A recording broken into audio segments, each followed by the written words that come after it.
This week we will talk about the contingency analysis, which is testing the association or independence of two different categorical variables defined for a data.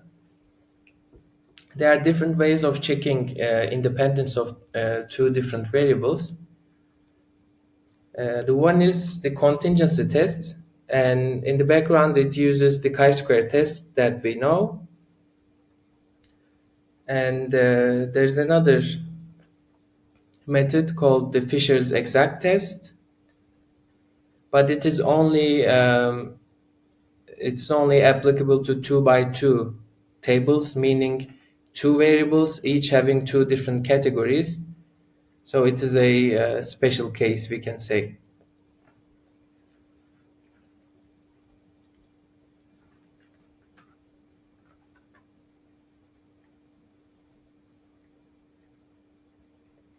So before we move on to testing such data, we will first learn about how to visualize that kind of data. And we can visualize that data. Yeah, we are started now. Does anyone else having audio problems?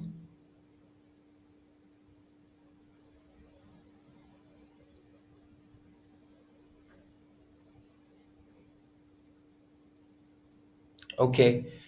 Gökçen, then you can refresh your page.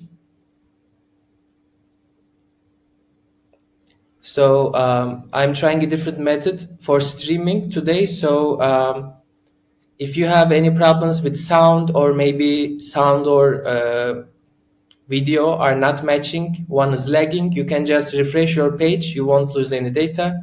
You can just continue where you left. Okay? If you have any problems, just try to refresh the page.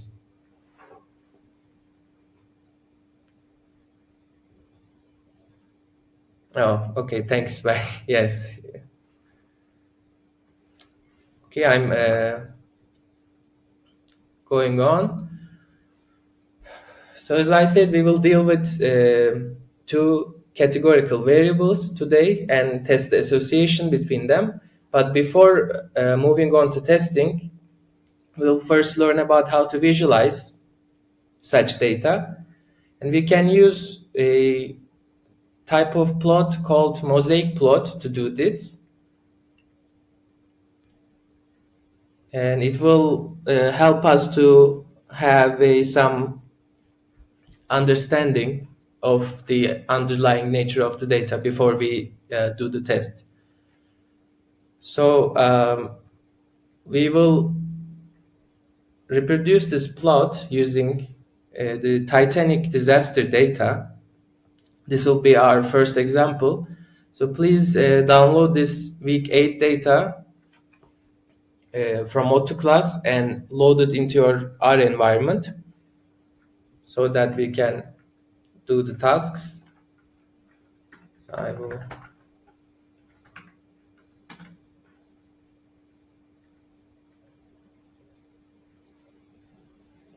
Okay, so we will use this Titanic data.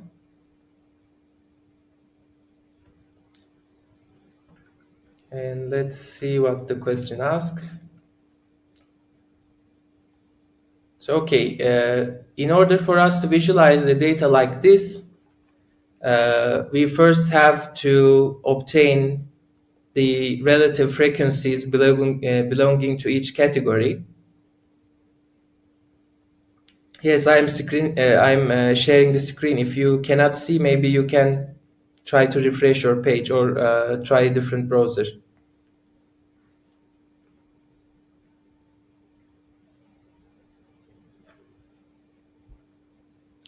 So in order for us to visualize the data like this, we should first have the data in the frequency table or contingency table format.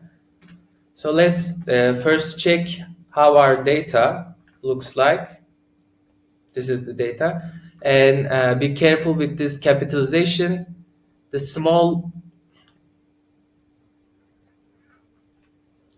the small t beginning of the Titanic is the correct one. Don't use the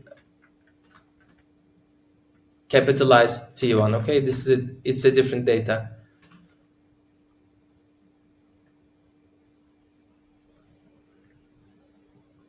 So our data is like this. And as you can see from this environment pane, we have 2092 observations, meaning 2092 rows and 2 columns. And when we look at the first rows of the data, we see that we have only 2 variables. One is called sex and the other one is called survival. So this data is not in the format that we want to use this plotting. Okay, so we will first convert the data into that format. So you will remember this table function from the previous weeks. We have used this many times. If you use this over a 2-column data frame and both columns are categorical, you should get a table. You should get a contingency table including the both variables. Let's try how it looks like. I'm using this table function over this Titanic data. And as you can see, we have the table now. In the columns, we have different categories for the survival variable. And in the rows, we have different categories for the sex variable. And this nicely summarizes our data.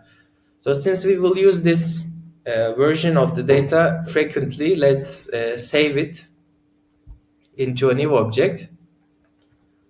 I'm going to call it Titanic Frec.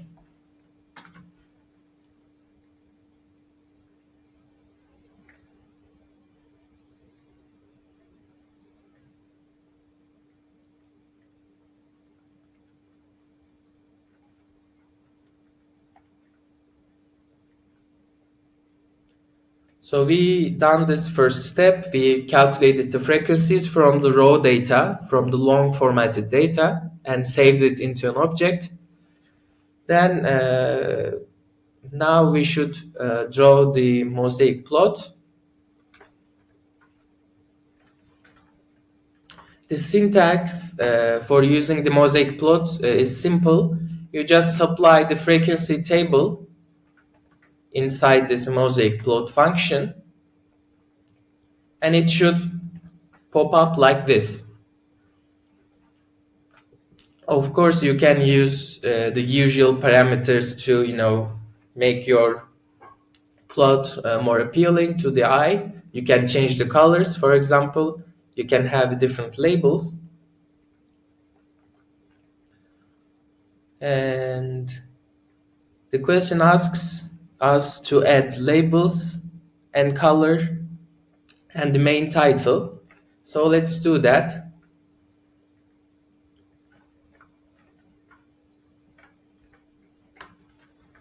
The other arguments are the same with the other plotting functions, such as we can use this main to update the main title.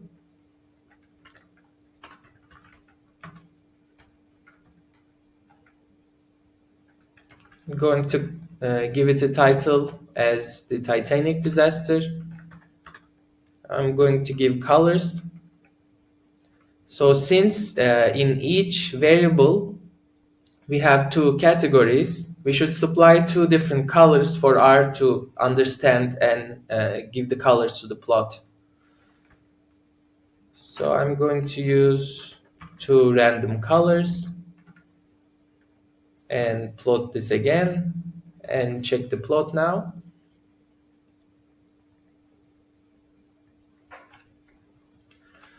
So just looking at the plot, we can see that, I don't know if you can read these labels. So this big red rectangle is the rectangle represents the man who died in the accident. As you can see, it's quite large, taking up almost entire area. And the small dark red rectangle is the women who have died. And as you can see, among the women, you can look to this column. Among all women, we have very few women who have died in this accident. So just looking at the plot, there seems to be a bias or an association between being a male and dying in this accident, or you can express it in the other direction, say that there's an association between being a woman and surviving this accident.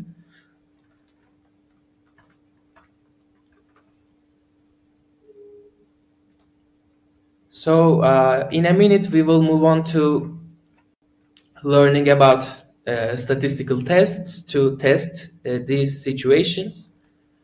But before, let me introduce you to a concept called the odds ratio. So the odds ratio is a test statistic that we will use in one of the tests I mentioned in the beginning. So odds ratio is basically the ratio of ratios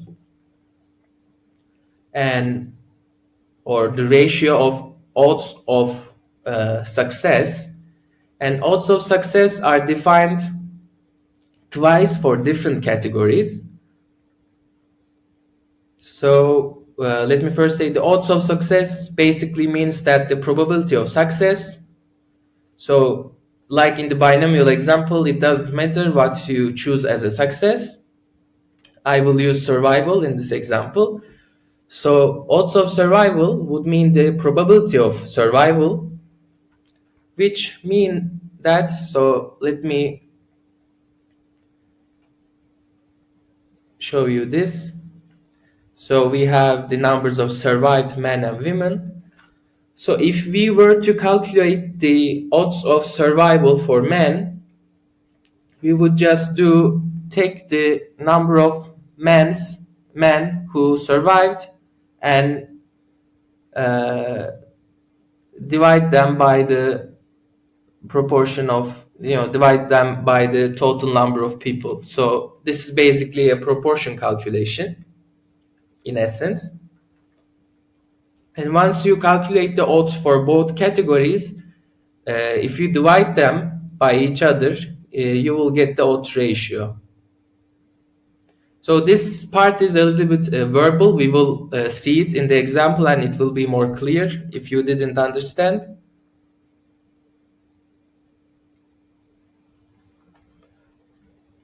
But let's go over this. So suppose we calculated our odds ratio in this example.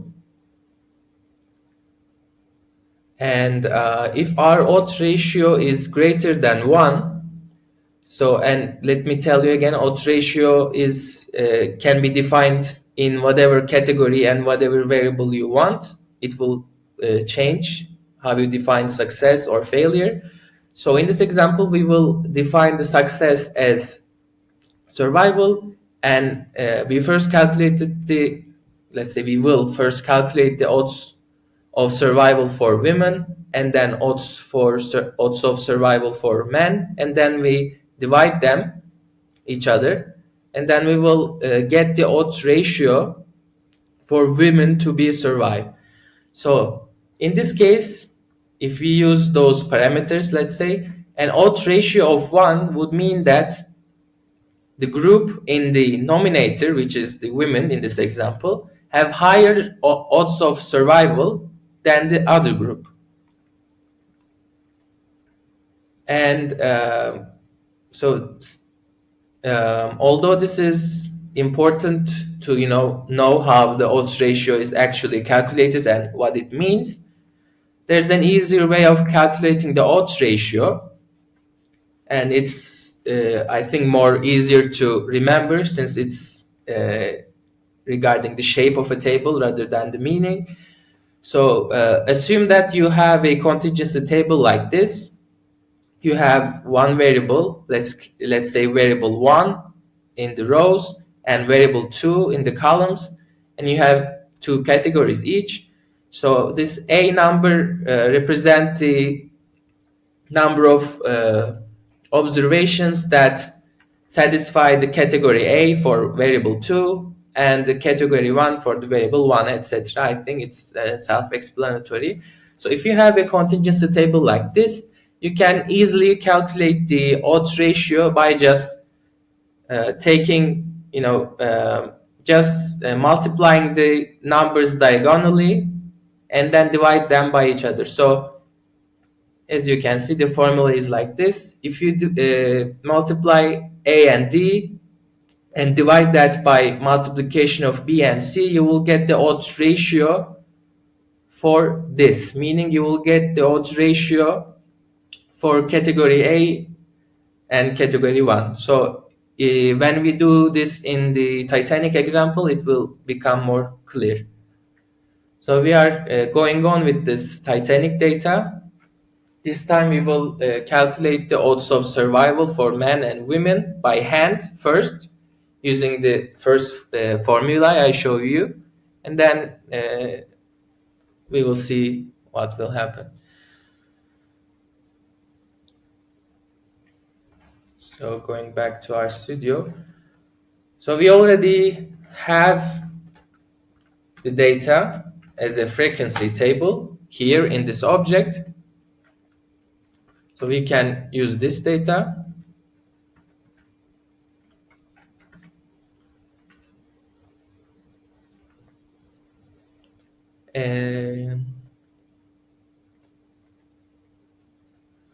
Okay, so to make things easier for us when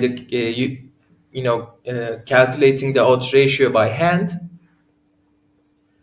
there is another function which will be applicable on the objects of type table like this frequency table, called add margins, and you can try it with your own data, with the frequency table one, not the original data. And you can see this function added the margins for our table, meaning it added the sums for all the columns and rows in the data, which will make our job very easier when calculating the odds ratio in other statistics by hand, if we do that.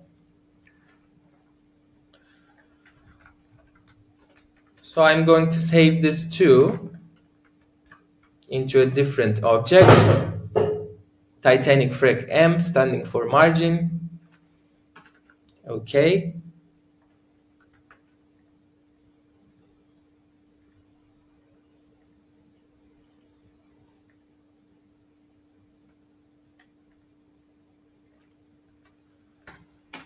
So to calculate the odds of survival for women, we should first calculate the proportion of women who has survived this.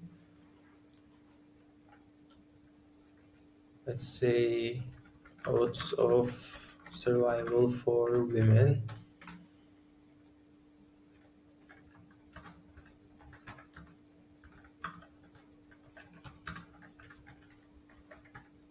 Okay, first we need to calculate this proportion. And again, let's remember our data. So to calculate the proportion of women who survived, we should just take the number of women who survived and divide them by the total number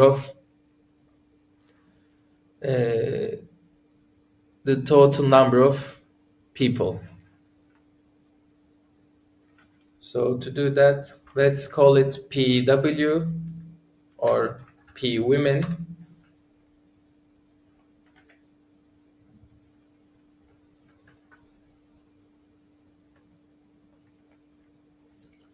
So since this is like a normal data frame or matrix, we can use the subsetting syntax to retrieve specific cells or rows or columns from this data.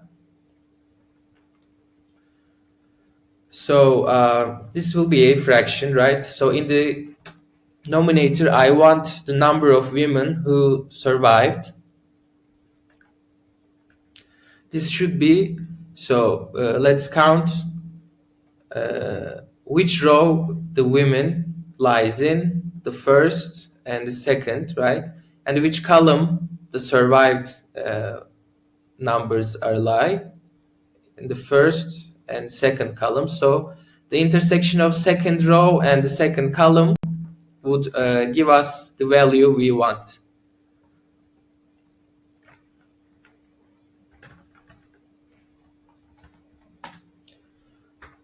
So remember the syntax. Since this is a two-dimensional object, we should use the indices with comma, and from the left side of the comma we write the number of the row, and the right of the comma we write the number of the column.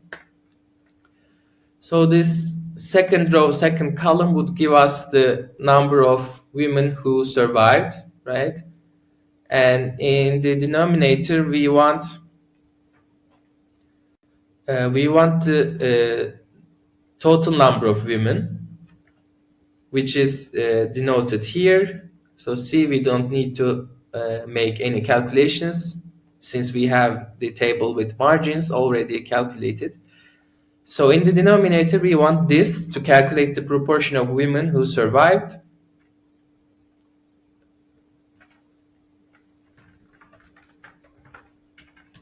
Again, using the same object. Again, in the second column, because we are taking the women, the second column.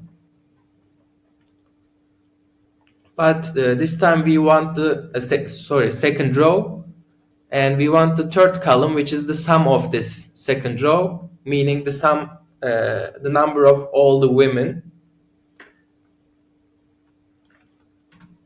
So this is the proportion of women who have survived. So let's go back to the manual for a second to remember the formula, let's say. So the formula is like this. So odds of success is defined by the proportion of the successes divided by 1 minus that value. So since we already calculate the proportion and named it P women, we can calculate the odds of survival for women like this. So P women divided by 1 minus P women. So this is the odds of survival for women, and we can see what the value is.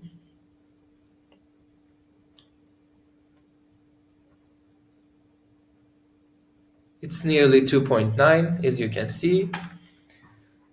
So let's do the same thing for men, meaning calculate the proportion of men who survived, and then from that calculate the odds ratio. Again, proportion of men this time who survived.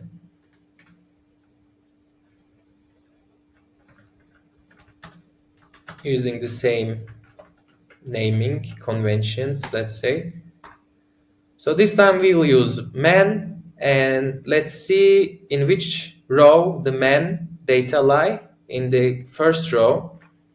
So I will use the first row, and remember for the nominator we need the number of men who survived. So it would be the first row and the second column.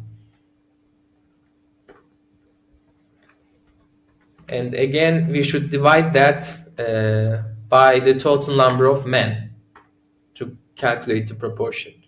So again, we are in the first row, meaning the row of men, but this time we will use the third column, which is the sum of all the men, to calculate the proportion. Let's see. And then do the same to calculate the odds ratio.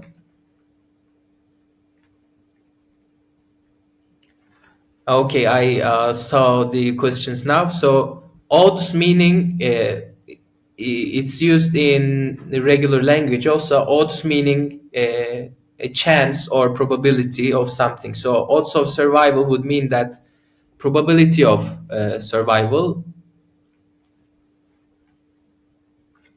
I mean, along the lines of that. So the naming is not that important, but odds mean something like probability. Yeah, as Yetkin says. So let's continue with odds of survival for men. Again, we should divide the proportion of men who survived by 1 minus of that value. So now looking at the odds of survival for men, you can see that it's much lower. And we will go on with the final step, which is the odds ratio. So once you have the separate odds for different categories, the odds ratio calculation is really trivial.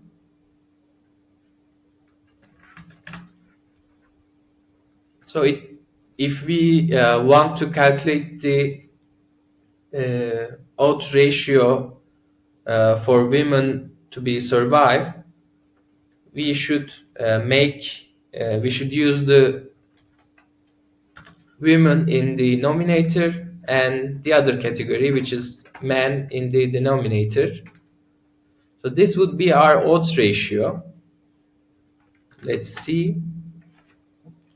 So as you can see, it's really large. It's 11.4 almost. And maybe not exactly like that, but you can think of this odds ratio verbally. I mean, it's meaning like this. So since we used women for the calculation of odds ratio in denominator, this odds ratio, this value, is saying us something along the lines of okay, in the Titanic disaster, odds of women to survive is 11.4 times higher than odds of men to survive. And again, the name odds doesn't really matter. You can think of it as some value like probability. You can think of it like probability. So it's all good, but if we wanted to reverse this, so let me add a comment. So this is the odds ratio, obviously, but odds ratio of what? Odds ratio of men, sorry, odds ratio of women versus men to survive this crash. And if you wanted to calculate the opposite of this, meaning if you wanted to calculate the odds of men to survive when compared to women, what you can do is you can just take the reverse of this, right? So when we have this numerator and denominator as separate values in our hands, it's easy. You can just reverse the fraction. But sometimes the odds ratio is calculated automatically. You don't access this. So what you can do is simply, since this would be the same as reversing the value. So if you do this, if you divide 1 by the odds ratio we just calculated, you should get the reverse of it. You should get the odds ratio of men versus women to survive in this crash. Okay, I saw Nilia's question now. So this is just the test statistic. So this is like the t-score or z-score you calculate. So this is just a test statistic. We need some a function or some another way to assess the significance and first of all calculate the p-value from this test statistic and then assess the significance of the association or bias. Okay, so we didn't come to that point yet. This is just a calculation of test statistic of one of the tests we will use, the Fisher test. We will now move on to actual tests to judge this odds ratio or judge the frequency table and make a conclusion. Okay, is it clear?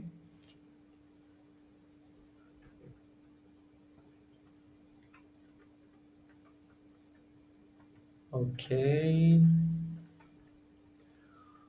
So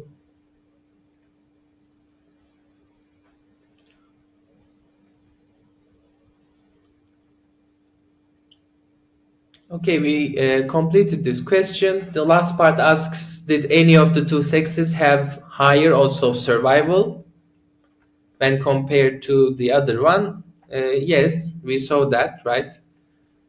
Both in the separate odds of survival and the odds ratio say that there's a very big difference in odds of survival between two sexes, but we don't know if this is something significant or not yet. We just know that there is a large difference. So now we will move on to the actual tests to assess the significance of such associations. The first one is the chi-square contingency test. This is just like the goodness of fit test you have learned last week. I mean, using the same distribution, the chi-square distribution. But this time, obviously, we have two or more variables, right? In this example, we have two different categorical variables. Sorry, of course, we have two variables, and the categories inside those variables can vary. So in this example, we have a variable 1 with 3 different categories and variable 2 with 2 different categories. And let's assume that the contingency table is given to you like this. So again, this will be just like the goodness of fit test, but the major difference is that, so in this case, when testing association, we don't expect any type of probability model to fit the data, right? We just want them to be unbiasedly distributed, let's say, between two variables. So because of that, we will always have to calculate the expected frequencies from using information from the actual data, because we don't know, we can't know the expected number if we don't know the number of observations in each category and the sums of categories. So the calculation of expected frequencies for, let's say we are using this contingency table, these are the observed frequencies, and the way to calculate an expected frequency for an individual cell is given by like this. So the sum of whole row and the sum of whole column divided by the sample size, which is the sum of whole table. So what does it mean? So let's say if we want to calculate the expected frequency for the cell number 3, which stores the B as the observed frequency. So if you want to calculate the expected frequency for this cell, you should sum the whole column that this cell belongs to, meaning sum B, D, and F, and sum the whole row that same cell belong to, meaning sum A and B, and multiply those two sums together and divide that by the sum of whole table, which is the sample size. And I said we will use the chi-square test. And as you know, if in order for us to get a p-value from a chi-square distribution, we should determine some degrees of freedom and supply that value to the function. So this time we have some shorthand formula, let's say, to calculate the degrees of freedom for a contingency table like this. So the formula is the number of columns minus 1 times number of rows minus 1. So in this example, we have 3 rows and 2 columns. 3 minus 1 is 2, 2 minus 1 is 1.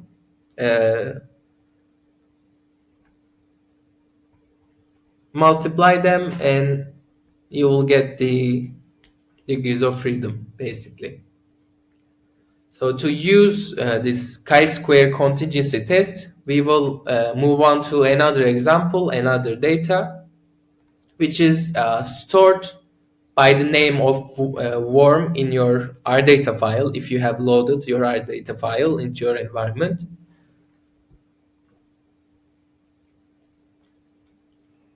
So this is an actual data from a real experiment.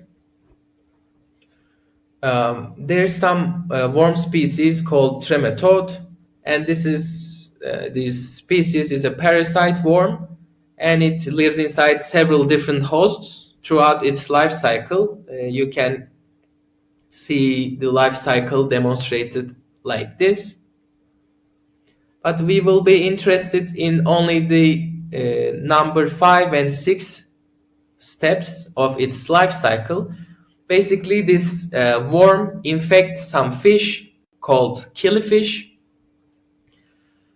and some predator birds. You can see it in the schematic. This predator birds eats this killifish, and only then this parasite worm can infect the bird too and continue its life cycle. So we will be interested in steps 5 and 6, and the actual experiment is like this. So the actual experiment is done on the fish species. They sampled fish and they grouped fish according to their infection status, infection by this parasite. I think, yes, we have 3 categories: lightly infected, highly infected, and normal infected, I guess, for the infection status.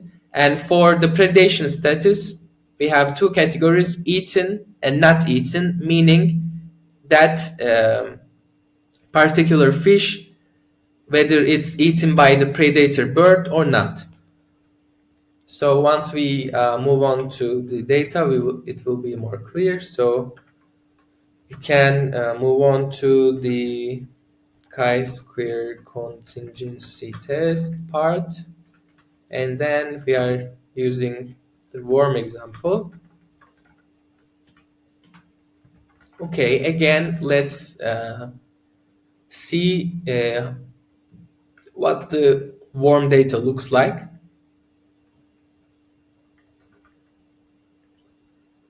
Again, it has 2 different variables, infection and fate.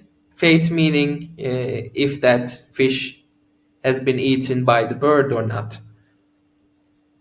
So using the same principle, so since this is a long data having 141 observations, in fact, let's check this. So we have 141 observations, each observation carrying information for 2 different variables.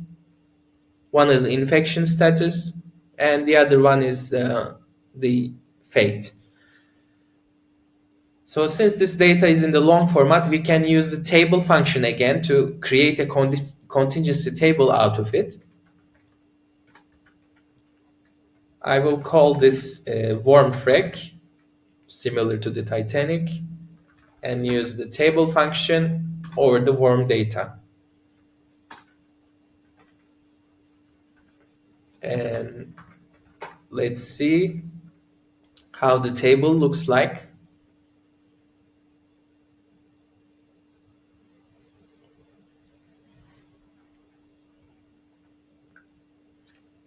Okay.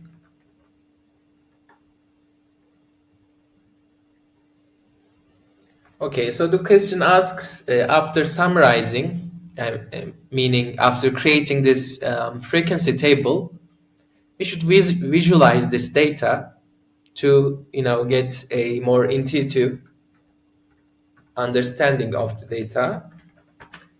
Again, you can just supply the name of the frequency table to the mosaic plot. You can give it a title if you want.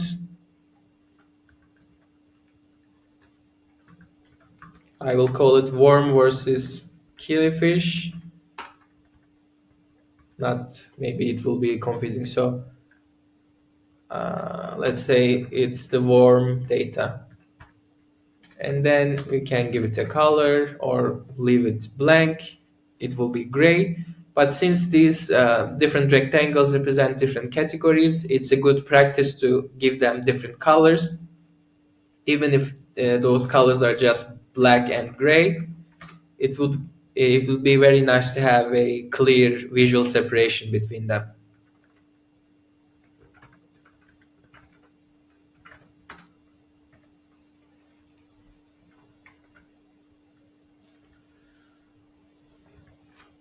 So as you can see, so we have three different categories in the infection variable or belonging to infection variable, and we have two different categories for the fate variable. And just by looking at this graph, we can see that as the infection status change from uninfected to lightly and to highly infected, we can see that the black bars rising up, or the black rectangles covering more space, which may tell us that we didn't check, but just by visually seeing this data, it might tell us that as the infection status getting more severe, let's say, the chance of a fish getting eaten also increases. But we don't know. We are here to test this same thing. So, okay, it asked us to calculate the expected frequencies, but not for the whole table, for some specific categories. Let's copy this and paste it to our studio. So for the worm example, let's calculate the expected frex of what?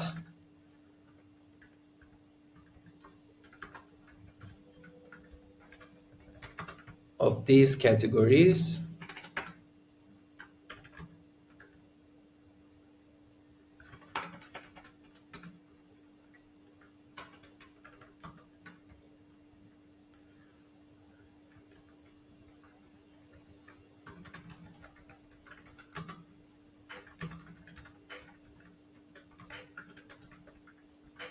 Okay, so it asks us to calculate expected frequencies for three different, not categories, let's say three different cells from the whole table. Let's do that. So I will do them in separate chunks. So below this line, I will calculate the expected frequency of uninfected and eaten fish. So remember the formula to calculate the expected frequencies. You should sum the whole row and whole column of that cell belongs to, and then multiply them and then divide them by the sample size. So since again we will use this whole sum situation, row and column sums, we can again create a different frequency table with margins. It will make our job easier. And in the same convention, I will create a different frequency table called warm underscore frec underscore m, which would be the same as warm frec, but it will include the margins, meaning the sums of rows and columns. So let's look at the data.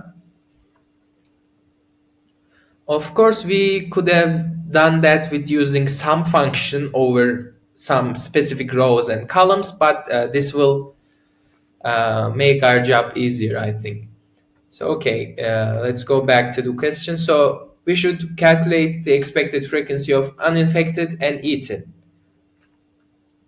So let's find which row and column that cell belongs to. So uninfected, the 1, 2, 3, the third row, uninfected and eaten. Third column and third row and first column, right? Eaten column. So we should use this whole sum of this whole row, meaning this value, right? And the whole sum of this column, this eaten column, which would be this value. So how can we retrieve that? Let's first do the multiplication. So to retrieve the row, sum of the row that cell belongs to, which is the third row, what we can do is just use the table with added margins, and it will be the third row and 1, 2, 3, the third column, right? The sum column for the uninfected. So which means that we want this value, and this value is in the third row and the third column of the table. Okay, this is the row sum, and we should multiply this by the column sum. Which column? The column that the cell which we are trying to calculate the expected frequencies belongs to. So that would be this column, meaning the eaten column. So sum of this whole column denoted here, which is the fourth row and first column of this table, right? So again, using this margined data, we will now use the fourth row, the one labeled as sum, and the first column. So the sum of all eaten. And then if we divide this by the sample size or the sum of whole table, we should get the expected frequency for uninfected and eaten. So we could have again just use the sum function over the whole table, but since we have the margins, we know that the sum of whole table is 141, which we don't need to, but just let's do it as an exercise. In the fourth row and 1, 2, 3, the third column. If we get the fourth row and the third column, let's just run this part to see if we get the correct value. Yes, we get this correct value, 141. So this would be the expected frequency. Sorry.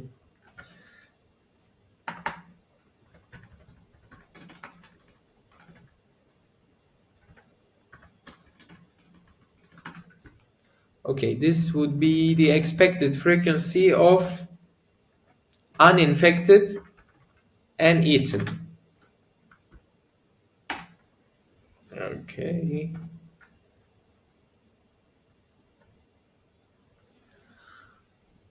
And we can do this same thing using same logic for the other cells. So this time what is asked is the expected frequency of highly infected and eaten.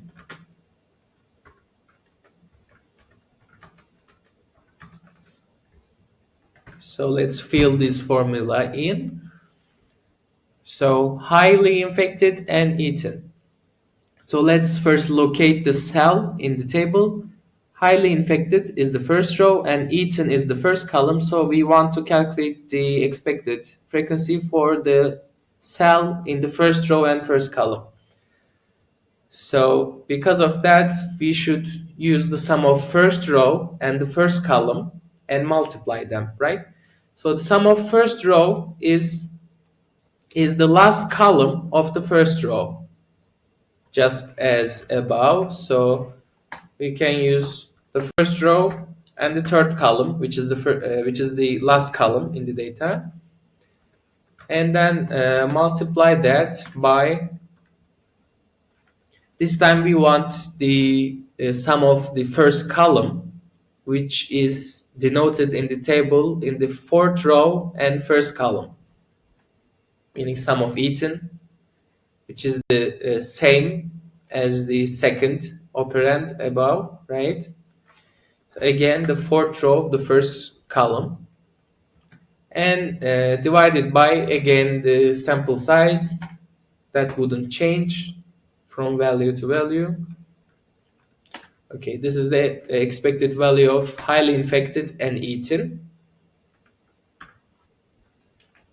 And the last part for this part of the question, expected frequency of highly infected and not eaten. Okay, one more time, just locate the highly infected and not eaten. So highly infected is the first row and not eaten is the second column. So we want the sum of second column and first row and multiply them. So just let's start with the row. Again, we are using the first row. So this is the same. First row, third column, which is this value, should give us the total, the sum of this row.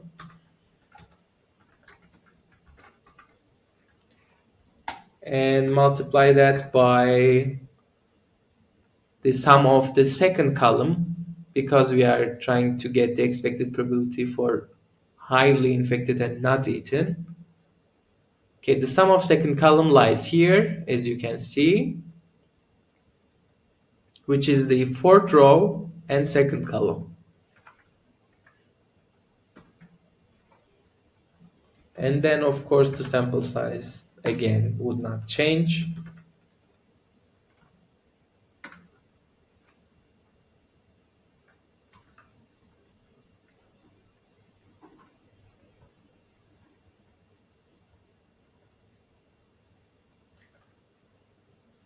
Okay.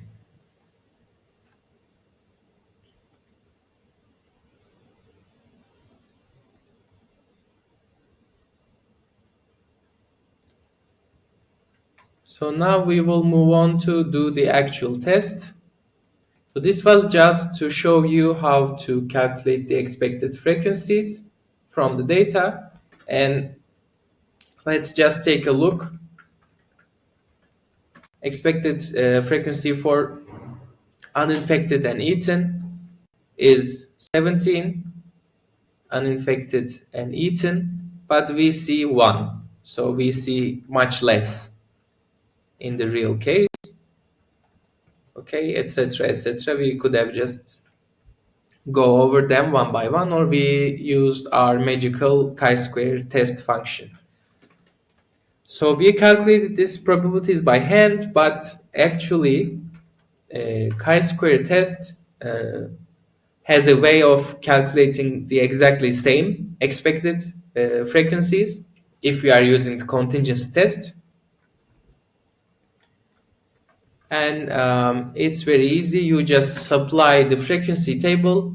It will expect the it will calculate the expected probabilities, do the test, calculate the chi-square value, and then calculate p-value, and then give you the result.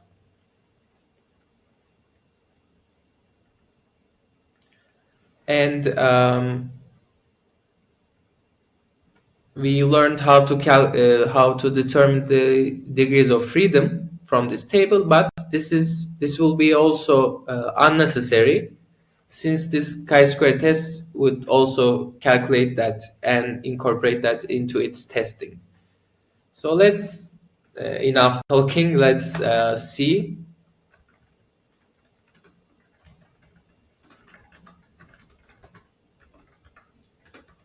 how the test works. So remember, this warm frec is just the contingency table we created without the margins. And if we supply it as an input for the chi-square test function,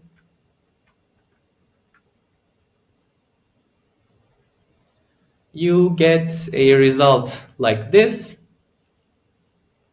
So it says degrees of freedom 2, meaning that it used degrees of freedom 2 when calculating the p-value from the chi-squared value using the chi-square distribution. And let's remember our formula. What was our formula? Number of columns minus 1 times number of rows minus 1. Our number of columns is 2, right? Minus 1 times number of rows is 3 minus 1. So it gives 2. So we can be sure that this chi-square test didn't make any errors, and use the correct parameters for the test.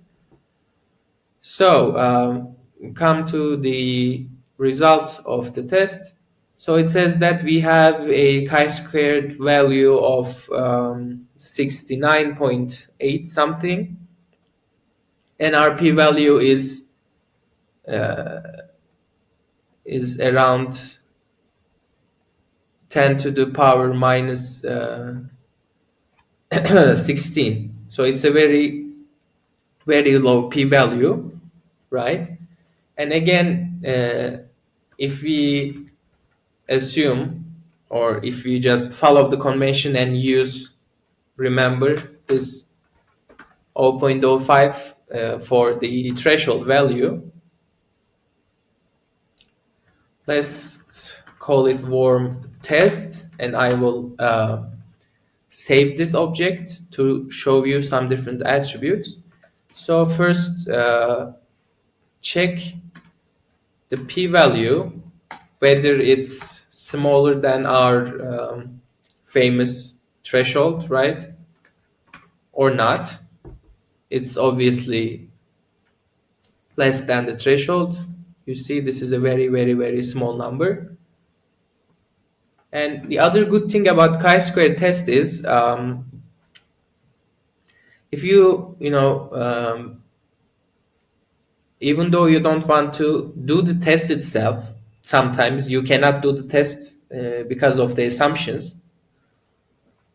But you can still use the tests function to retrieve the expected frequencies. You don't have to calculate them by your hand. But how can you do that is, so I can save this warm test object, right? The result of the chi-square. So there is a attribute or a part of this data called expected, as you can see. If I can click on it, you see, we can see the expected frequencies, and let's compare them with the ones that we calculated by hand. Let's see what's the expected frequency we calculated for the uninfected and eaten. It is this value.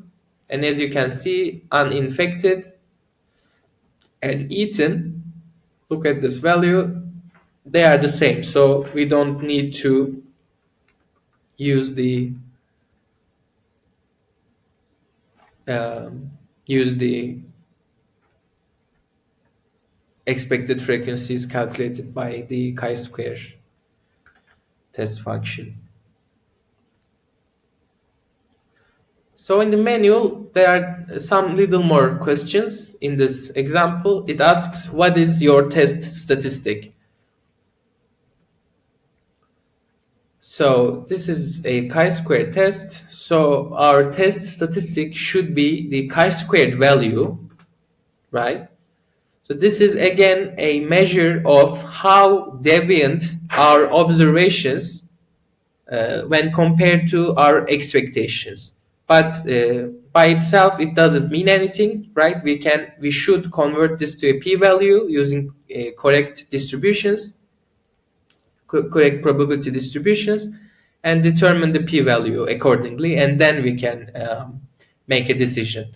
And it would be the same for the Fisher's exact test. We will come to that test in the next example. And the test statistic for the Fisher's exact test would be the odds ratio that we just learned how to calculate in the beginning. So it's important to know some terminology. So not that we would, ask you what is your test statistic in every question in an exam, but it's important to know because it will make your life easier when trying to understand the texts of these exam questions, or later in your academic life, or when you try to ask questions online. It's really important to know terminology. This way you can just communicate more efficiently with your colleagues. Okay, we saw our test statistic and our p-value. And let's run this again. And we saw that our p-value is below our threshold. So what would this mean? This means that we should reject our null hypothesis. But we didn't talk about any null or alternative hypothesis upon this point, right? So always when you are doing contingency tests, remember the first hypothesis test lecture we had. So when you are doing predefined tests like this, like the contingency test using chi-square or using Fisher exact test, or making other tests, the sorry, the null hypothesis, okay, 99.999% of the time would refer to the situation of no change, no association, no interaction. So in this case, in contingency tests, in independence tests, the null hypothesis always state that the two variables we are testing, meaning in this example, the fate of being eaten or not and infection, they are not associated. This is our null hypothesis. So it's important to know your hypotheses, again, obviously. So let me take a note here. So our null hypothesis is that there is no association between fate and infection status. And the alternative hypothesis is that, so this will vary from test to test. In chi-square test, remember how we calculate the chi-square value. We take the square of the difference between observed and expected for each cell, right? And then divide them by the observed, etc. So we are taking the square of a difference. So in the chi-square value, it won't matter if the deviation in the one direction or the other direction. So if we see, let's see the original data, worm frag. So you see we have very little uninfected eaten, right? if the situation was the opposite, let's say this 1 and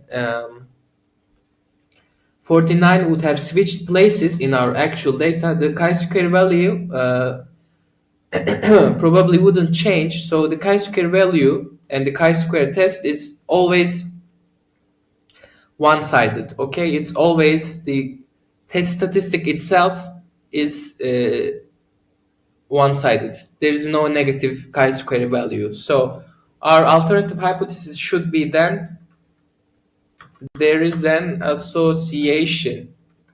Yeah, I cannot type today. Association between those two variables. The which direction the association favors to, meaning if there are more fish that are eaten and highly infected, or the situation is otherwise, it doesn't matter. Okay, it would in any case it would increase our chi-square value, which means that it would drift us further from the expected values. So the chi-square contingency test is always like this. The hypothesis should be always like this.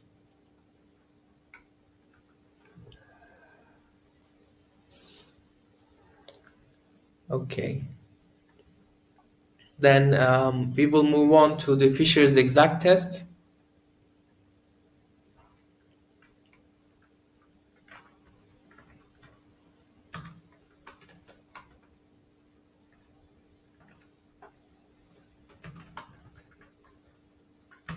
It's called Fisher test. And to demonstrate this test, we will use the data called vampire. It should be in your environment. It's a data about vampire bats. So let's see what's the experiment like.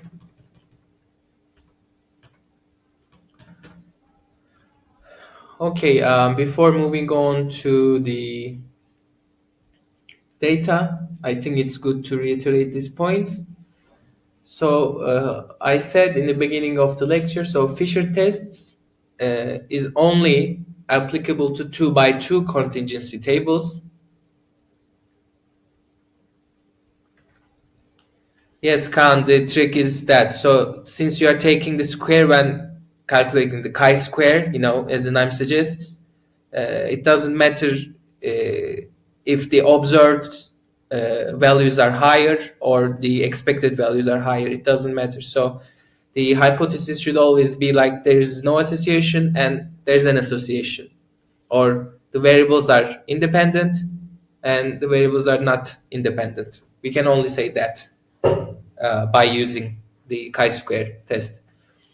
So in the Fisher's exact tests, this is a test specifically designed for 2x2 tables, meaning, again, two variables, but they should have two categories inside them. So the Titanic example would be suitable for this because we had died and survived in one variable and men and women in the other variable. So it was a 2x2 table. So the name is Fisher's exact test. It's because it is capable of calculating an exact p-value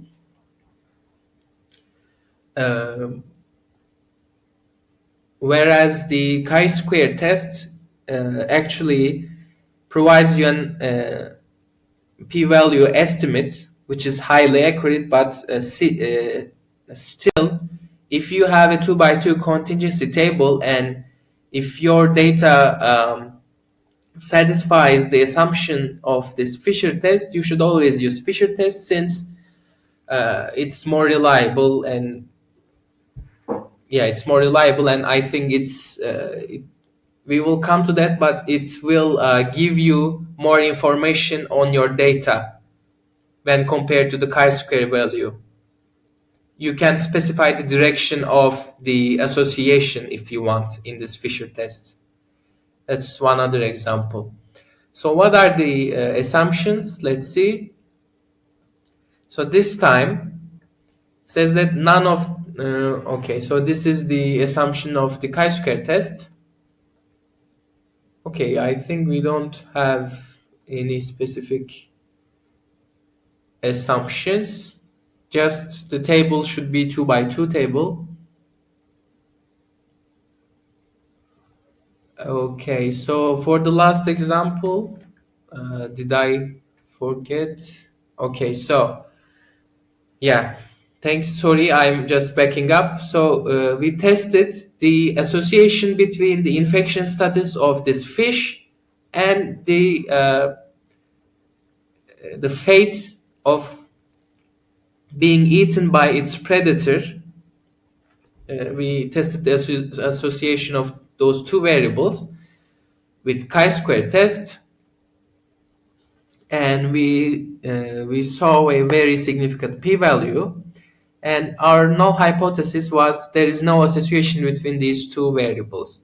And since we had a very low p-value, we should reject that, meaning we lean forward for the alternative hypothesis, which is there is some association between these two variables, meaning, so it seems that the infection status of the fish and the chance of getting eaten by a predator of that same fish is associated, and the biological interpretation would be, so since this worm should continue its life cycle, right? When once the worm infects the fish, it should move on to the other host, the other step in its life cycle, which is this predator bird. Otherwise, it cannot,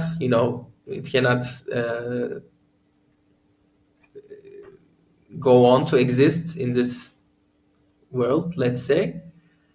So it seems that we don't know of the underlying biological mechanism, but it seems that infected fish, and it was also denoted in the question that the reason why the researchers wanted to test this data in the first place was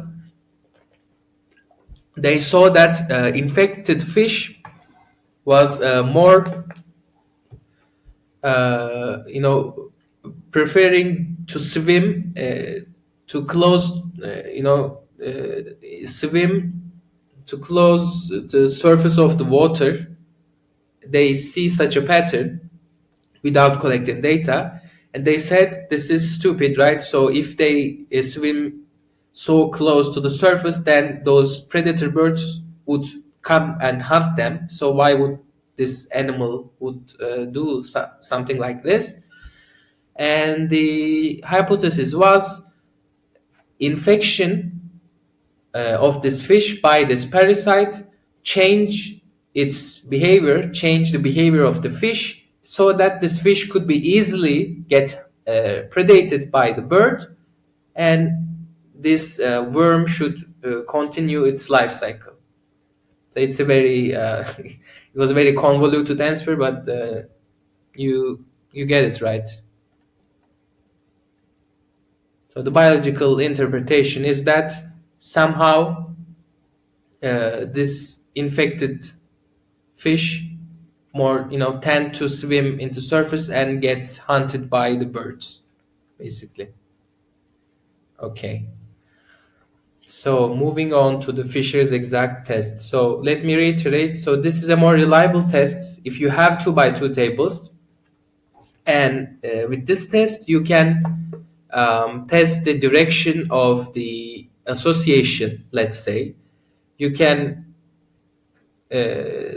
check if there is an association, which variable and which category favors this association, and the p-value is more accurate. Okay, so we will use this vampire bats example to do this, and it should be stored in your environment by the name vampire,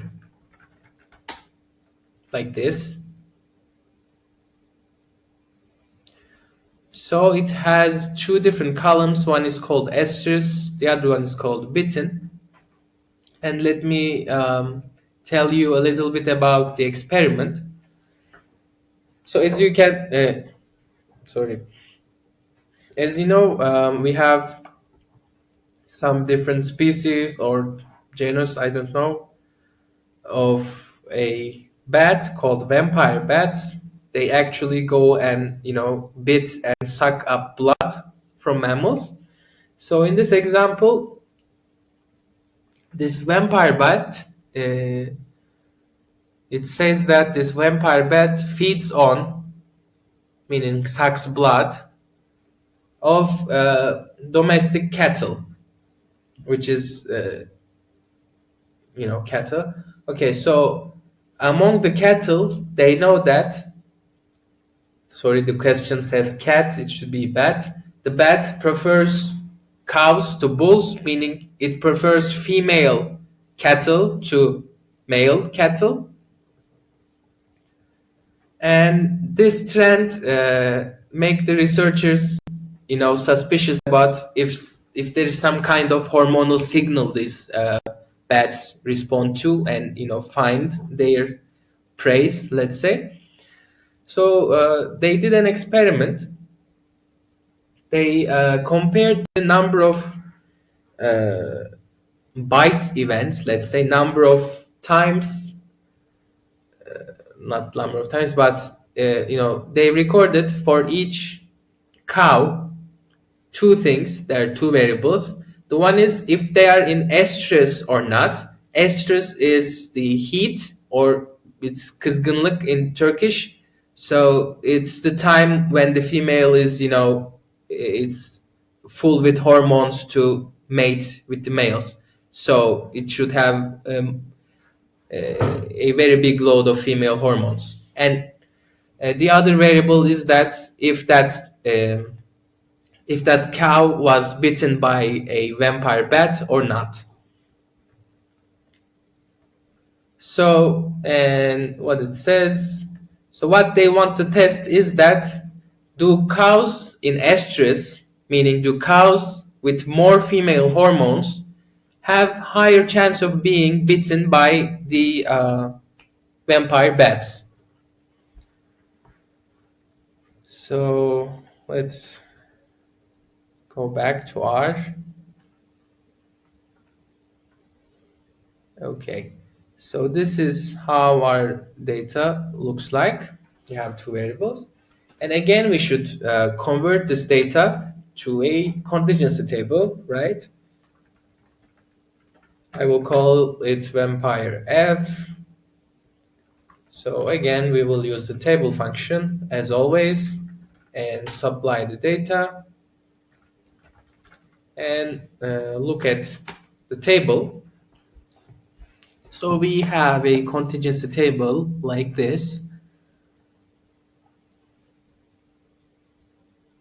So just by looking, right, we have a major overload of observations that were not in estrus and not bitten. But we can't know without doing tests, so that's why we are learning about the Fisher's test. So we should first state our hypothesis. So this time, okay. So the null hypothesis again should be there is no association between these two variables, meaning there is no association of a cow being in estrus and get bitten by a vampire bat. So the null hypothesis, there is no association between let's say estrogen for short, okay, having more estrogen and vampire bat attacks. Okay, so the alternative hypothesis can be three different things in the case of Fisher's test. So remember, we were using the odds ratio as the test statistic for this Fisher's test.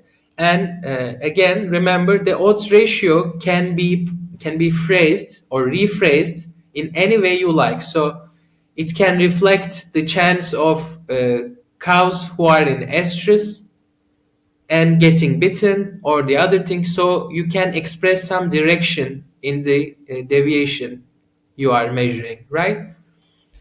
So this for this reason, the Fisher's exact test can have different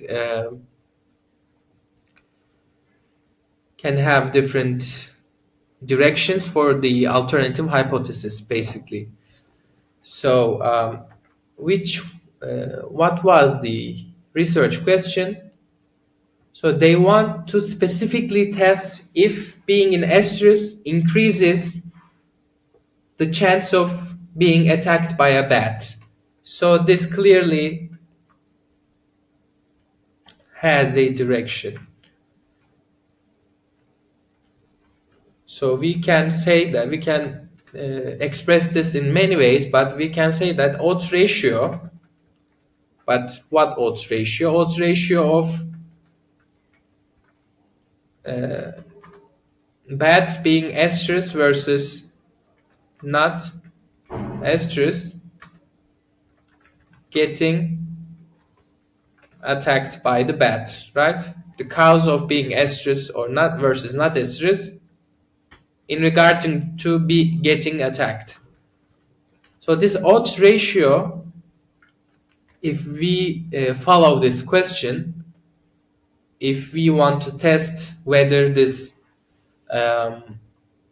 being in estrus state increases the chance of getting attacked, we should say that the alternative hypothesis is that the odds ratio of this, which is just the same thing I just said a second ago, is greater than 1.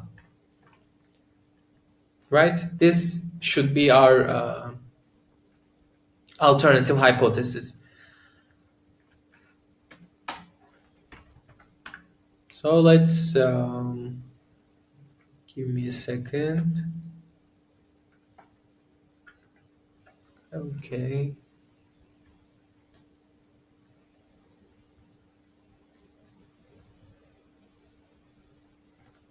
Okay.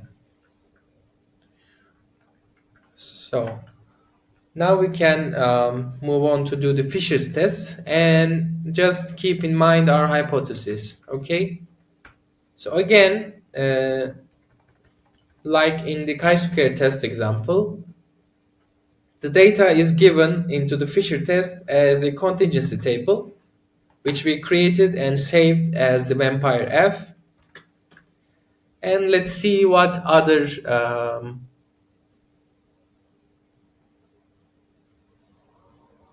things we have as arguments.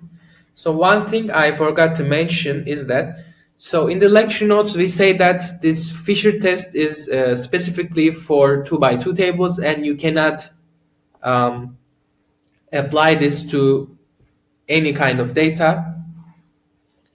So if your table is not 2x2, you cannot use this, we said. But in the R,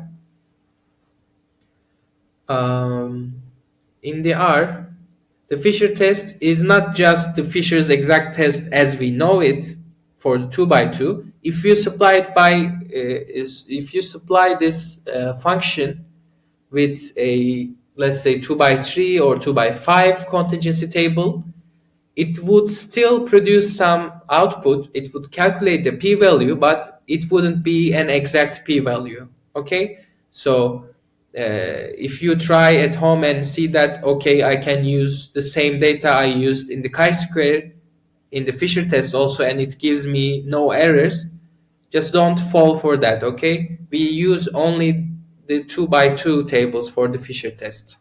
It's important to know this. So, okay, we have the data, and I think the only thing we need to specify is the alternative hypothesis.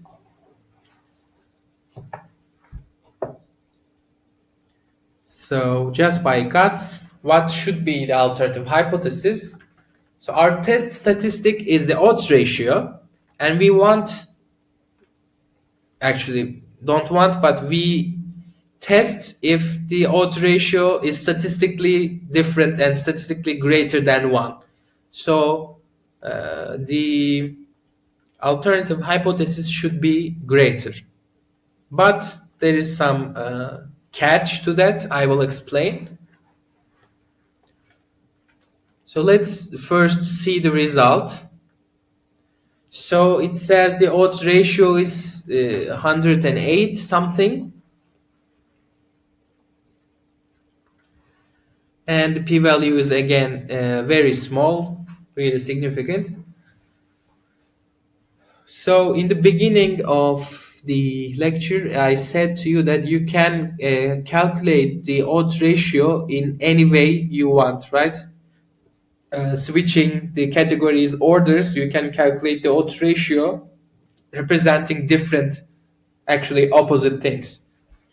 So the way this Fisher test calculates the odds ratio is that it always calculates the odds ratio for this, meaning it will always calculate the odds ratio for the cows being in estrus and getting bitten. Okay, so you can keep in mind that by just the shape, it will always calculate the odds ratio for this top left corner.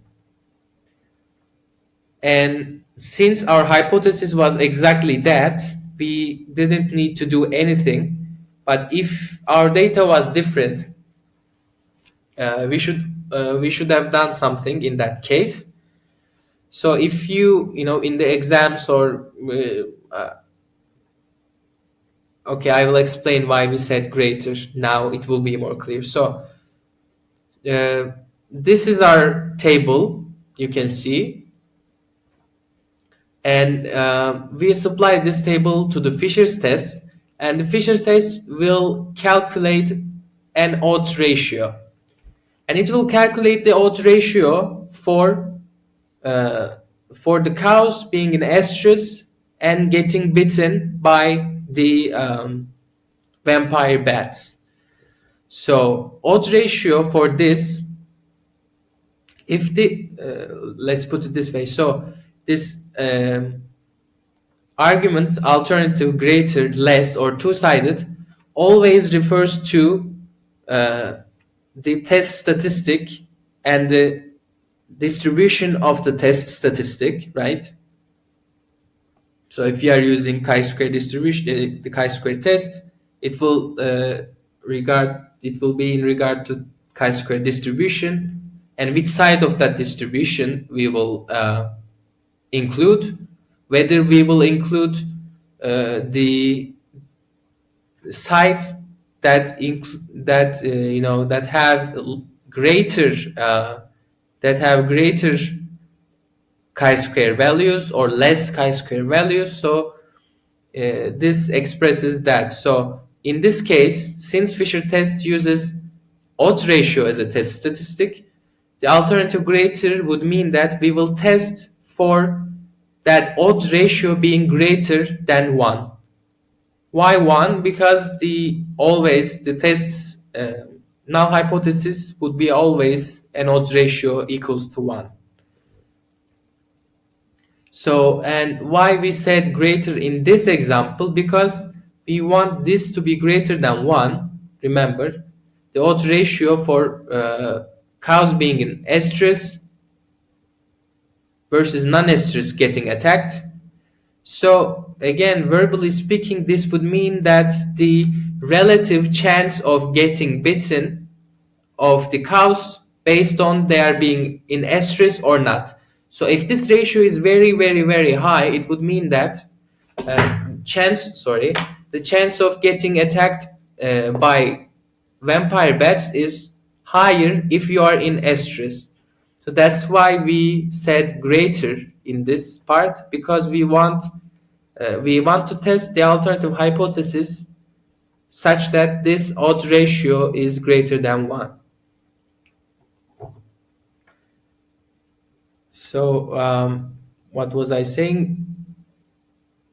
Yes, it's in reference to odds ratio. It's always in reference to the test statistic. So in this table, the Fisher test by default calculates the odds ratio of the top left cell, let's say, okay, the odds ratio for getting bitten, okay, getting bitten. Why I say that? Because we are in the bitten column. So getting bitten, depending on you are in estrus or not. So greater odds ratio for this phrasing, let's say, the greater odds ratio for this would mean that you have very high chance of getting bitten by a vampire bat if you are in estrus. So Fisher test by default calculates an odds ratio this way. So in the same way that we saw in the beginning of the lecture, like this AD divided by BC thing, all right? So I was saying that if you were to phrase your hypothesis differently, okay, if you were to test an odds ratio being greater than 1, but a different kind of odds ratio, not this, what you could have done is that you can just change the order in this variable. So what I mean by that, let's see. So this is the original data. So, and since this is a two-dimensional matrix-like object, this is a table, right? We used subsetting notation to retrieve some values earlier when we are calculating expected frequencies. So in the same way, we can reorder the columns or rows of the data. Okay, let me show you how we do that. So again, this is the original data, and I can change the order of this data. How? If I, so again, look at the data. So if I want to column order to be not bitten and then bitten, it's easy, right? I can subset without touching the rows. I want all the rows in the same order. But this time I want the second column first and the first column later. So if I do that and view the object, you can see that we didn't change the order of rows, but we just changed the order of columns. This technique, let's say, we didn't use it this time. It wasn't necessary in this example because our data's order was in accordance with the hypothesis. But let's say if you had to, you can just change the data like this. Okay, does null hypothesis indicates odds ratio is equal or less than 1? So yes, yeah, the short answer is yes. So since this alternative and null hypothesis should be mutually exclusive and cover all the sample space, yes, you can, but you can express it like that, meaning the null hypothesis is that. So let me also put that in the text. So another, let's say, phrasing for the null hypothesis is that odds ratio, again, which odds ratio? This odds ratio is less than or equal to 1, it's okay also, or you can see it equals to 0. So the reason,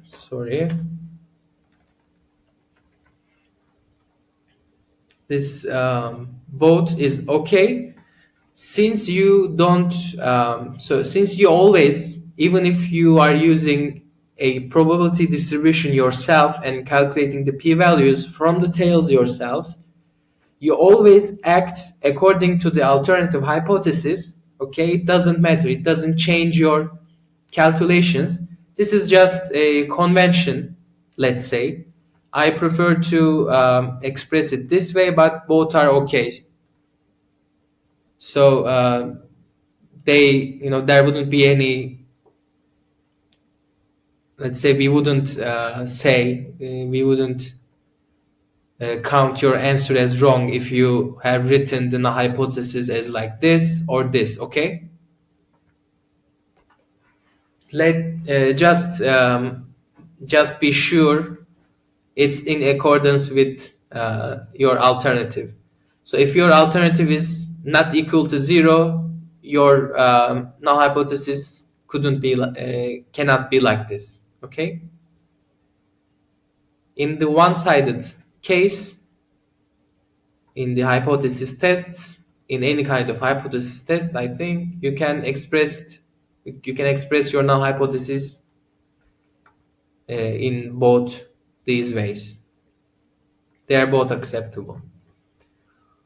So where was I? So the changing the order of the data. So since, as I said, the Fisher tests have a default way of calculating the odds ratio, it always calculate the odds ratio like that. So the easiest thing to get the result you want would be just change the order of the data. So let's try the Fisher test with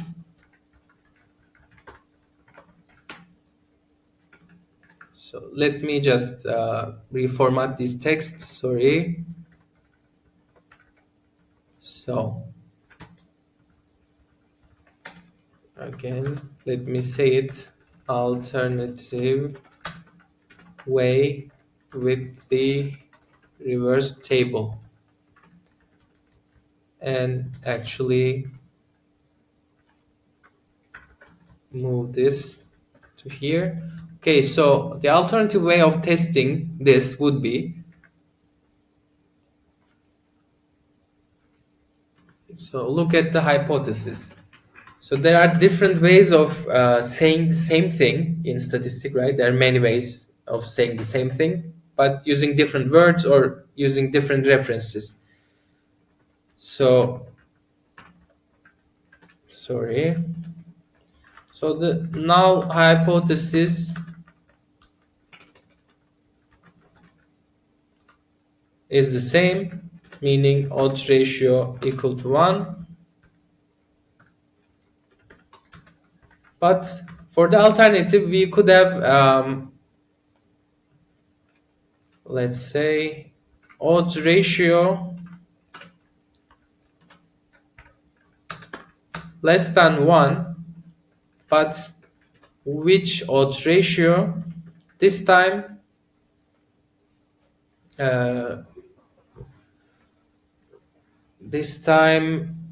we could have said it in different ways, but let's say, okay, let's say estrus, not estrus, and not getting attacked. So once you try to play with these words, it becomes messy, but I think you understand what I said. So since our data is like this, actually it's not because of the data, but let's say we want different ways of expressing the same relation. So what this says verbally is that cows and estrus have a higher chance of getting attacked by bats, right? So what the other odds ratio tell us it tells us and the relationship, this odds ratio less than 1. So if this odds ratio less than 1, it would mean that the cows and estrus has a less chance of being not attacked. So it's the same thing, right? It's just word jumble, but it's to prove a point. So if you were to use the reverse data now, since we changed the order, right? We changed the order from bitten, not bitten to not bitten and bitten. So if we just supply this into the Fisher test, it will calculate the odds ratio exactly like in the parentheses, exactly like the top left corner. So this time, again, pay attention to our new alternative hypothesis regarding testing the same thing. So this time alternative should be less.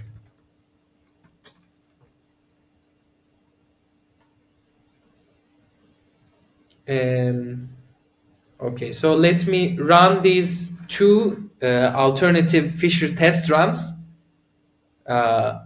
one by one. So this was the original one, now is the new one, and I will just show you.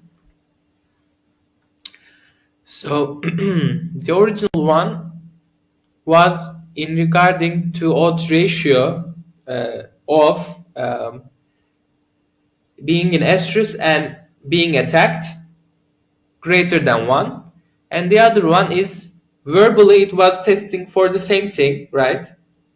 It was just telling it in a more non-intuitive way. And this time, since we changed the let's say the phrasing in our hypothesis, or in we changed which odds ratio we are being referenced. So because of that, we had to change the direction of the alternative hypothesis also. And if you can see, I did the same test with different data and different hypotheses, but having the exact testing the exactly same thing.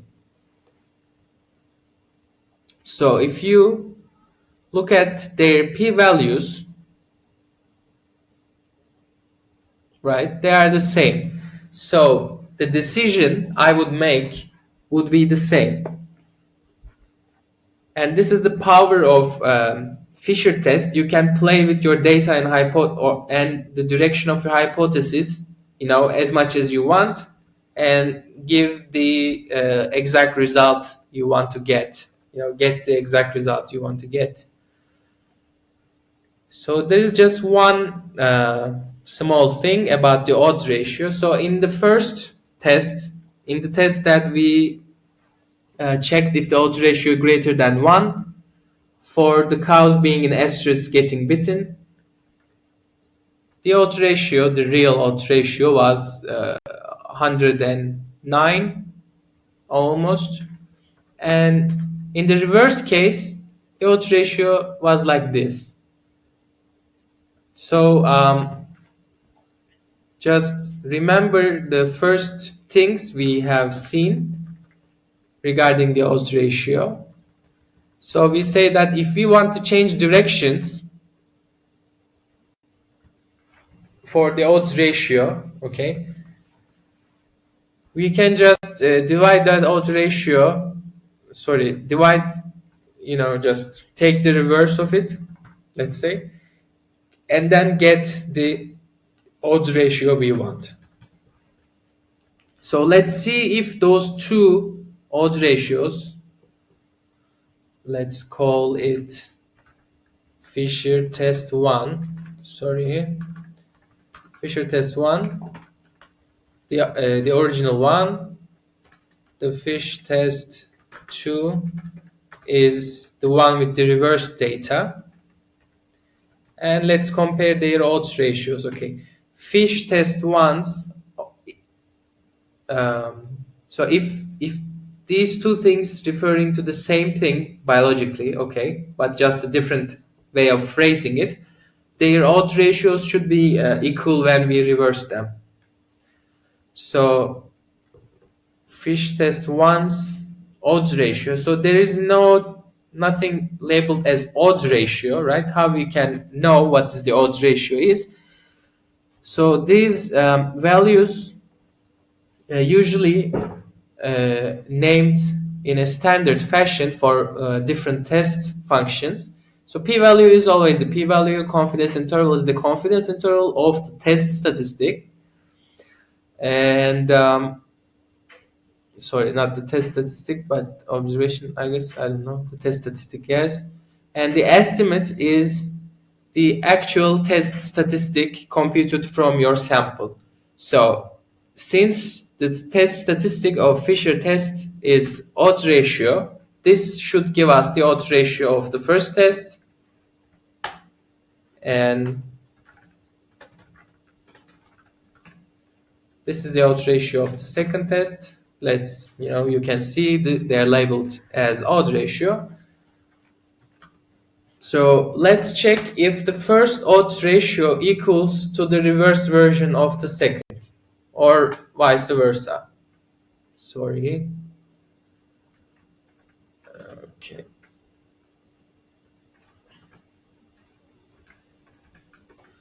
Okay, this is the first odds ratio. This is the second odds ratio. Oh. Okay. So just excuse me for a moment.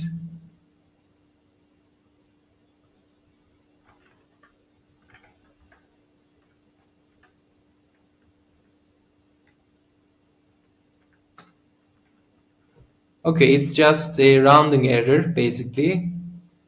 So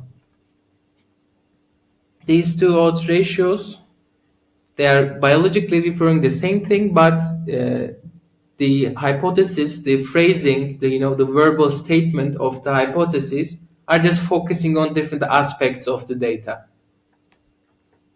Are we clear on this? I think I repeated this too many times and I started to sound a little bit meaningless at this point. So do you have questions regarding the odds ratio, or how we interpreted the Fisher's test, or how we decide which side our alternative hypothesis would be, greater, less, or two-sided? Okay, you asked null hypothesis of the second one. You mean the second Fisher test we did with the reverse data?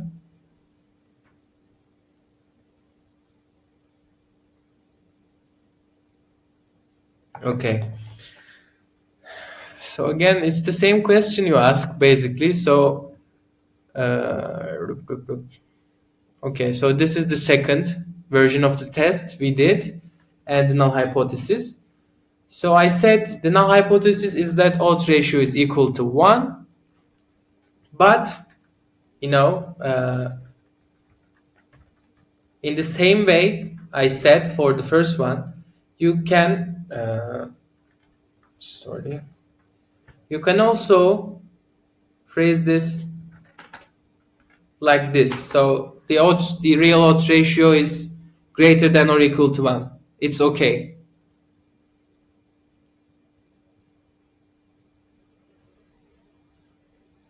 So is it clear now for you, Khan? They're all the same thing, basically. So anyone having questions regarding Fisher test?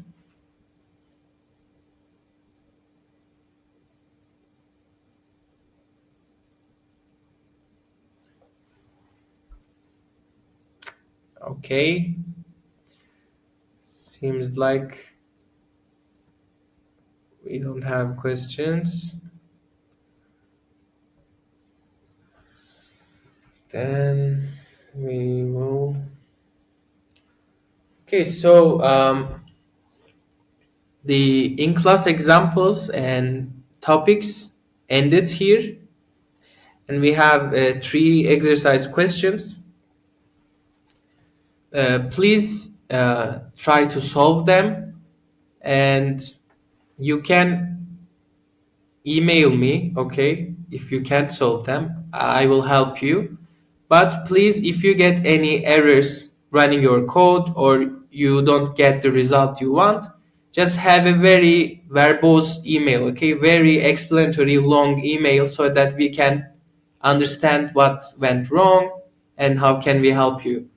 This way, our since we are in quarantine times, it's hard to convey messages over email. So if you be as open as open as you can in your emails, describing your problems with the data or the questions or the parts you didn't understand in general, we will try to help you, okay? I think we had the 3 hour point now. If you want, we can solve the first exercise question or just end it here. I'm leaving it to you. So if you are tired, we can stop here because the exercise originally meant to be for you to do at home by yourselves. Okay, Khan says no problem. Other ones, just few other opinions. I will decide. Okay, one more for solving. Okay, 3. Okay, then I will solve uh, the ones don't want to stay for this exercise session. You can leave now. The course has ended. We will solve just the first question and then finish today. Okay, let's see what the first question is. First example question is.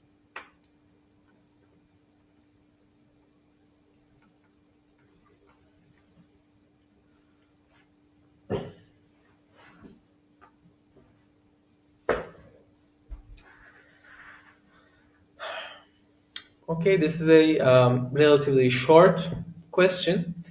So I think, yes, for all 3 questions, exercise questions, you are expected, one people said that we should do, you should do them on your own. You can leave if you want. And yes, I will only solve the first one. And yeah, it might be the easy one among them. So, and I think if you want, so the concept is simple behind this. I mean, not that I'm saying it's too simple. You should understand right away, but the underlying logic is the same. So I could give you 10 more exercise questions, but it would be the same thing basically. So the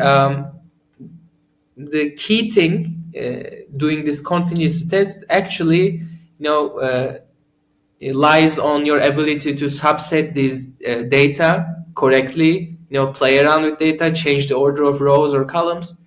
If you can do that, it would be no problem. The actual theory behind them is not very different. It can't be very different from question to question.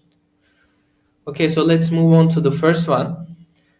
As I said, we will have to create these tables by our hands. So there's no R data for this.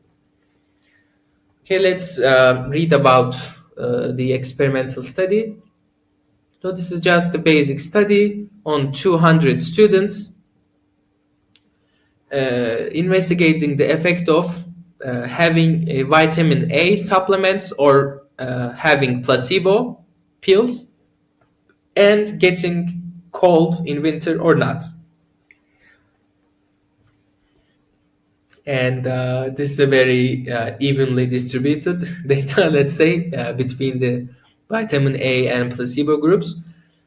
So before moving on, we should create this data. And okay.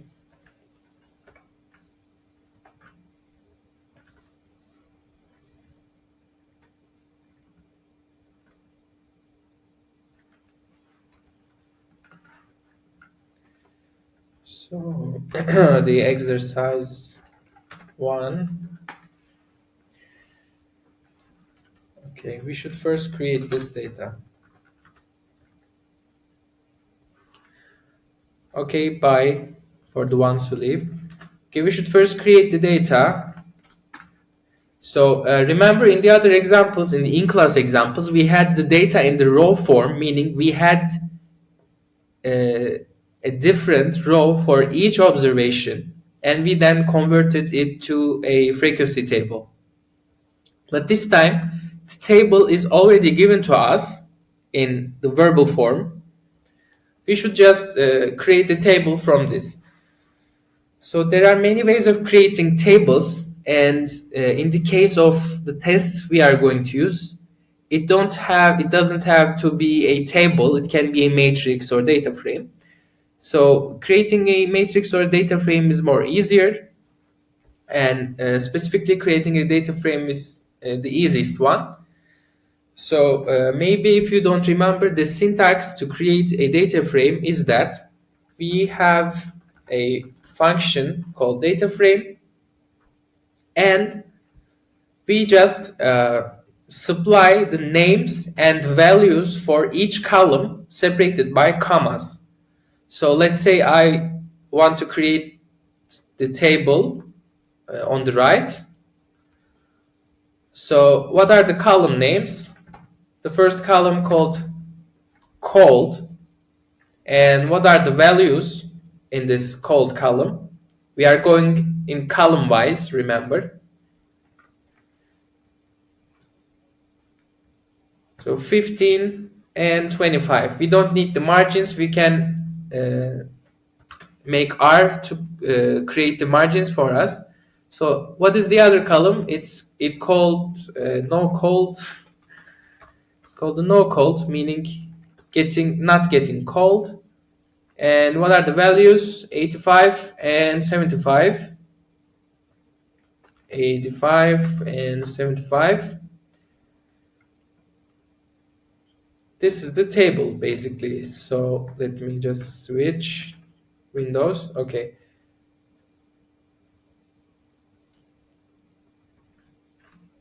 So if we create the table like this, we would get our table, but with a one difference, we won't have the names in the rows, meaning this vitamin A and placebo. So first, just save this newly created data frame to an object. I will call it width for vitamin, whatever. Okay, again, view this. So don't see the margins on the table on the right. We just need these 4 values. What is missing is the row names, right? And we can easily assign or retrieve row names of a data frame using this row names function, if you remember. So the row names of which object, the width object, should be, I say, I'm overwriting the existing row names, which are just meaningless numbers. I say that the first one should be vitamin A, and the second one should be placebo. Okay, then view this object again, and you can see that we have our table. And just another thing, if we want to have the margins also, we can either overwrite on this width object or create another object called width m, let's say, and use the add margins function, right? You remember this add margins function. Okay, so it says that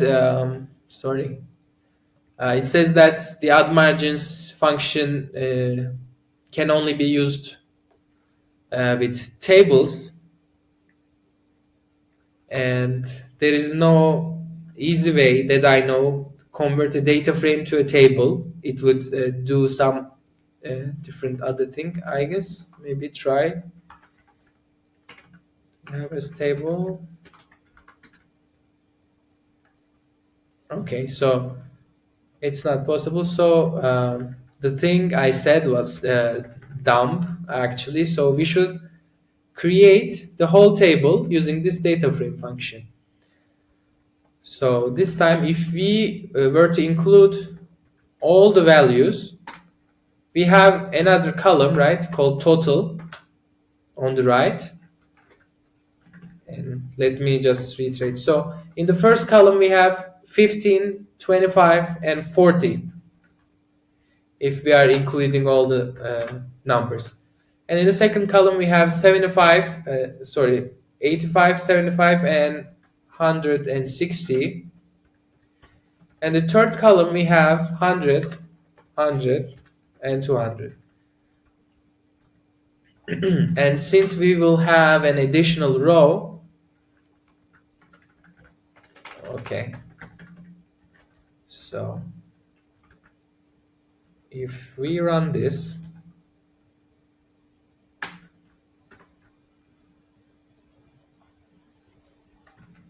and view the table, yes, this is in the format that we want, have the margins and all.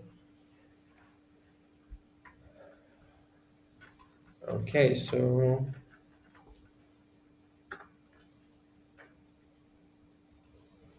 okay, the first part asks what type of or which statistical test should be used for testing this relationship between taking a vitamin or not and getting a cold or not.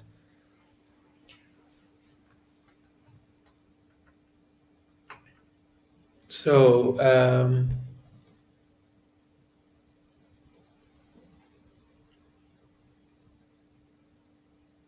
do you have any ideas which test we should use, or which one? It can be more than one test, or just one test suitable for this. So based on the shape, right, we have a 2x2 table. Based on the shape, just based on the shape, we can say that this data can be used with either Fisher test or chi-square test, but we didn't. I don't know the expected frequencies, so I don't know if the chi-square test is variable. Yes, if you are using Fisher or chi-square test, you should omit the margins. We don't need the margins.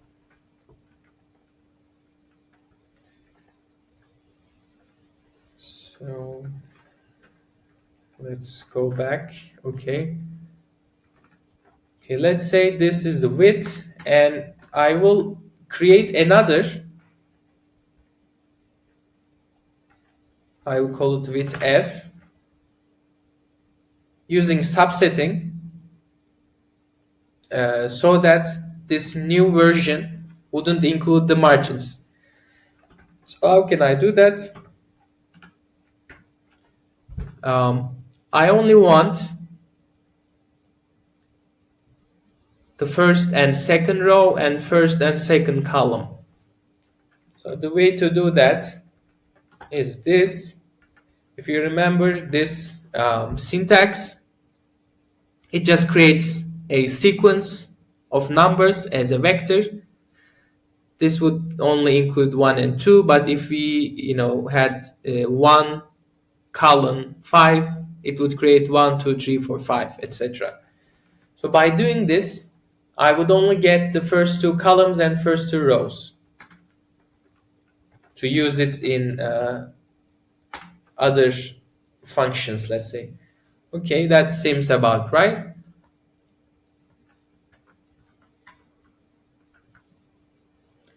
So, okay.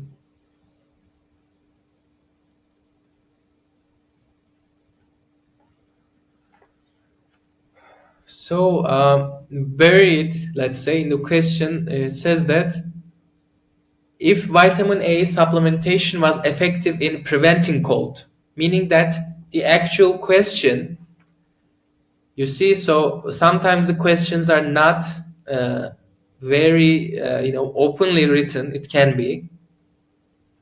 Okay, Khan, I will answer you in a minute. So if you look at the sentence, it basically says that we want to test if taking vitamin E decreases the chance of getting cold. So there is a direction there, right?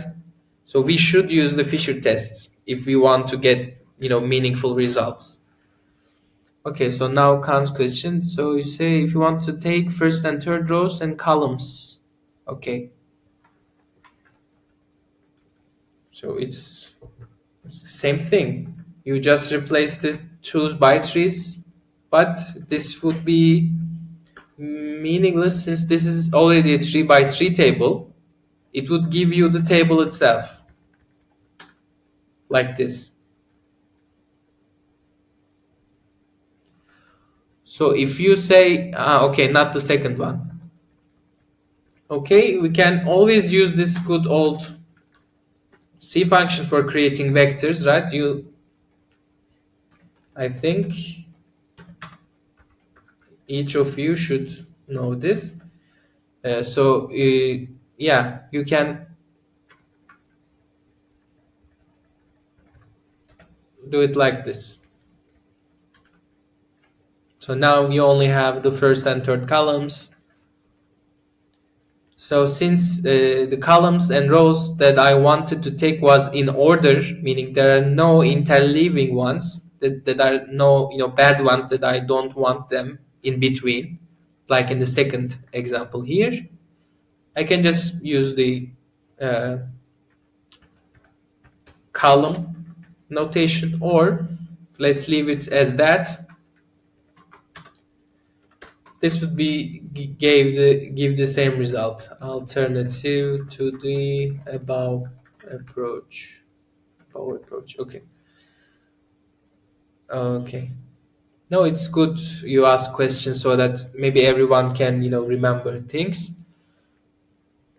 Okay, so let's go back to the question. So question asks us to. Okay. Yes, Nilia. Üçü neden eledik? Okay. So the reason we didn't want the third rows and third columns is that, so let me clear my screen, sorry, and view the original table. Okay, it was an audio issue. So the original table is like this, but to give a data into Fisher test or chi-square contingency test, we don't need margins, right? We only need the data itself. The margins, meaning the sums or totals of rows or columns, they're only useful if we were to calculate something by hand. It's nice to have those totals sitting right there. You don't have to calculate each time when you need to use them. This is basically for human, for making the job of humans easier, but for R it doesn't matter, and actually it would be wrong. So we only should have the data itself, not the margins. So since these totals are margins, we don't need them. So in chi-square, the one approach would be adding the margins, as you said, and calculating the expected values by hand using formula. This would be the first approach. And that way you can let's say have a decision about if the data violates the assumptions or not, and if you are going to continue or not. But if you remember, let's show that in the code. So I show you an alternative way. It's very it's more sorry, okay, so it's more easier to do. It's just one line. So to calculate expected frequencies, you have to write long codes like this, right? You have to make calculations. But if you do the chi-square test, meaning run the chi-square test function, sorry. My window just disappeared. Okay. So, right. So,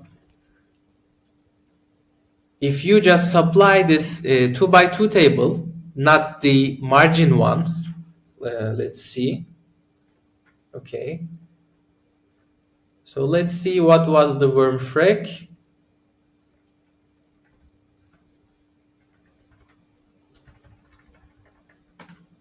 Okay, this was the worm freq, and the one we used to manual calculation called worm freq M is just the same thing but with added margins so that we can use them in our formula.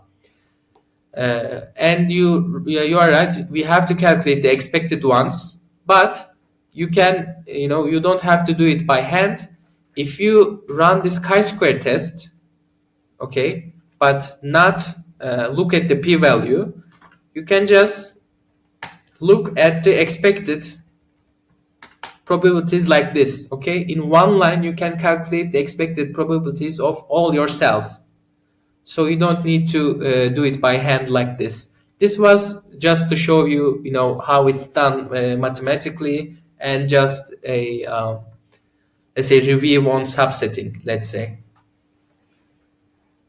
So the short answer is yes, you have to calculate expected frequencies to move on with the chi-square, but you can do that with the chi-square function itself.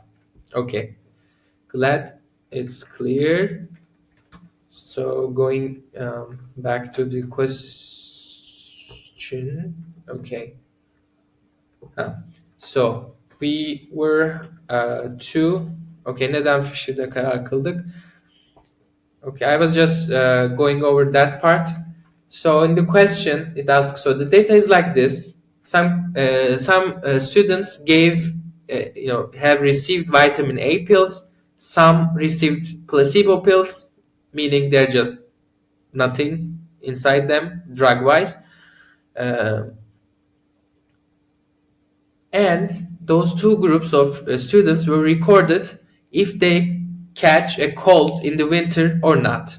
So this is a test, this is a study, and it says so in the text. It is a study to test whether vitamin A supplementation was effective in preventing colds, meaning whether the students given vitamin A were less likely to catch cold. So since this hypothesis has a direction, okay, and we are not just testing if the two variables are associated or not, but we want to test if taking vitamin A decreases the number of cold, we should use the Fisher test. So, and by that I just said what our hypothesis should be. So our null hypothesis is that odds ratio of, we can again phrase it different ways, but let's say vitamin A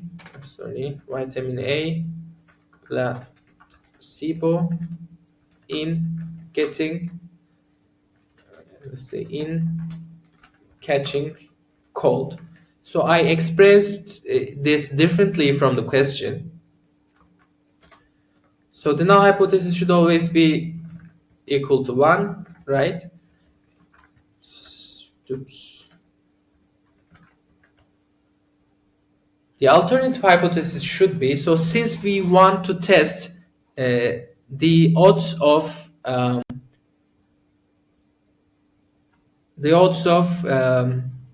catching cold, if you are taking vitamin A, we should express it this way. So so in this data, if we say this odds ratio is smaller than 1, it means that if you get vitamin A, you are less likely to catch cold. Are we okay in this? Khan, I will answer your question in a minute. So, are you okay with this reasoning? This odds ratio and the direction?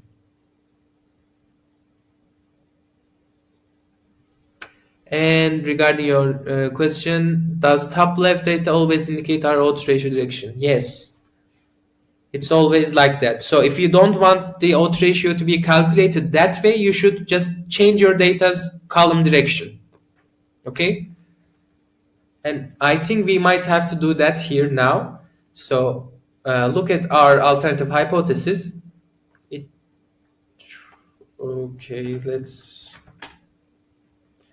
Okay, let's express the alternative hypothesis this way.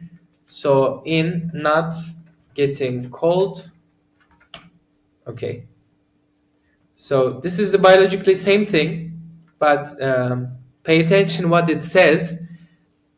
It says odds ratio of, or let's say the let's say relative chance of not getting cold, meaning being resilient to catching cold, is higher in the people that getting vitamin A than taking in the placebo. So this is just the same thing. And since the hypothesis is written this way, and let's look at the data. So our data is in the direction of cold and no cold. But if I want to use the Fisher test, so let's just try, to type this. So our data is vitamin F, with vitamin frequency, and I should give an alternative. So in this case, and let's look at my alternative hypothesis. In the alternative hypothesis, I say that odds ratio should be greater than 1. If I write here greater, what Fisher test will do is it will calculate the odds ratio. It will calculate the relative probability of getting cold for the people having vitamin A versus the people getting placebo. And it will test this value being too much. So this is not what we want to test, right?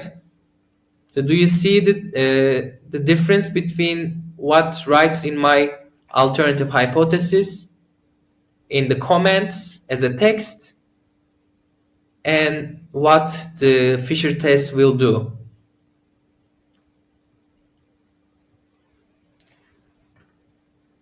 So is this clear that I have to change the order of the columns here to get what I want? Okay. So since Fisher test will calculate always the top left, we can, you can, it's not a good thing, but you can, let's say, memorize it by, top left, top left, top left. So let's subset this data to, only to change the order of the columns. So we want the second column to be first and the first column to be second. So before running the test, let me run only this portion so that you can see our data. So now our data's shape fits our hypothesis.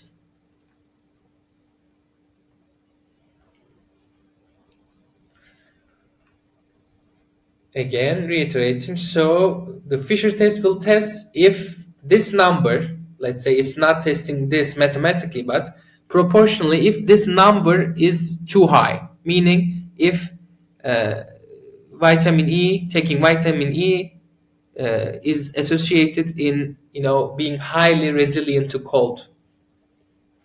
So enough. So let's run this test.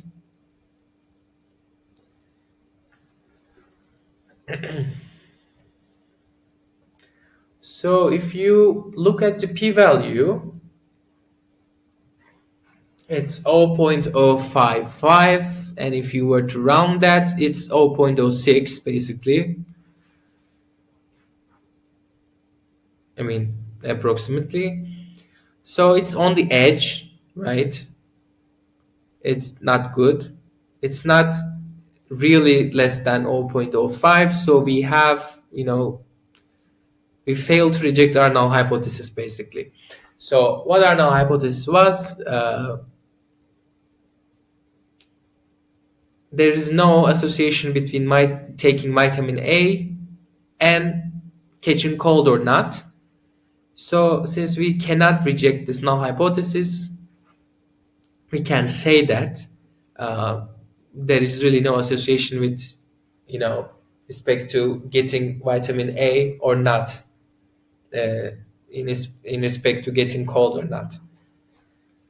Let me check if question asks other things. Okay, we stated our hypothesis. We stated test. We did the tests. We made a biological conclusion. We say that taking vitamin A, doesn't change anything in regard to getting cold or not. Maybe it would be more meaningful if they get vitamin C, right? So we don't know, but this vitamin clearly doesn't affect this getting cold or not. And I know it's trivial, but the question also asks to plot this data. So again, I'm using the data with no margins, with F data, and I can, let's say,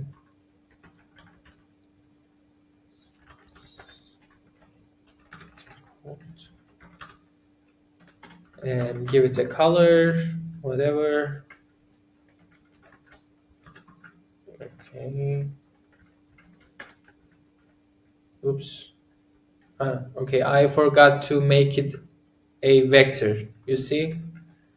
So I should have written this, but I didn't. So I'm fixing. Okay.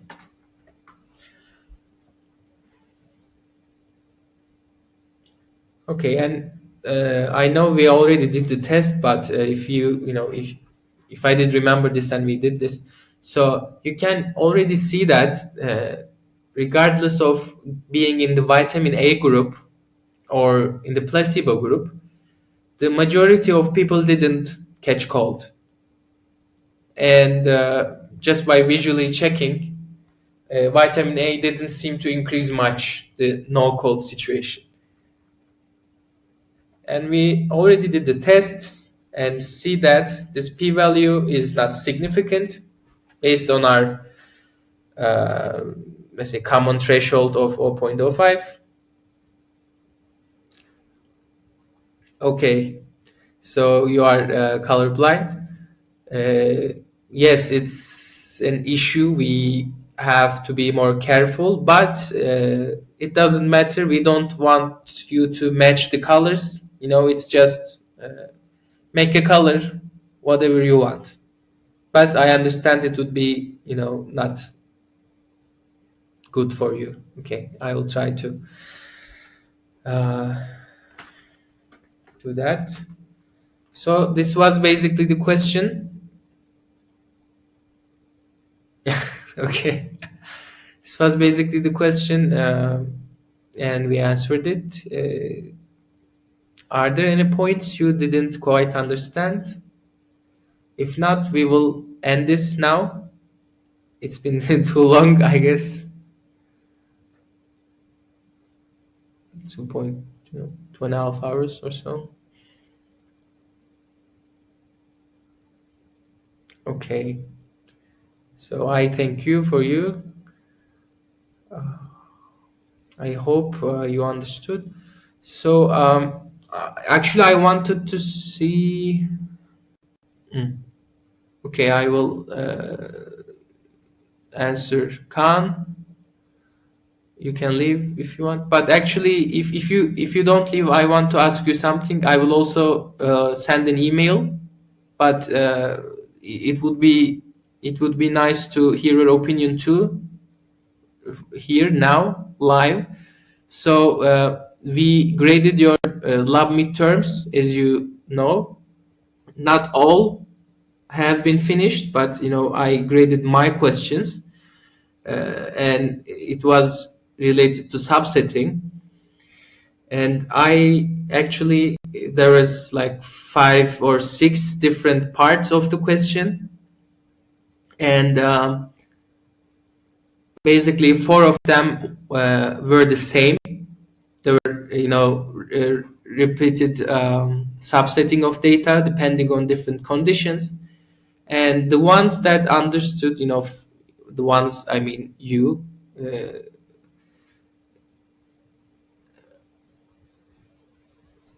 okay, I will stop the recording first. Okay.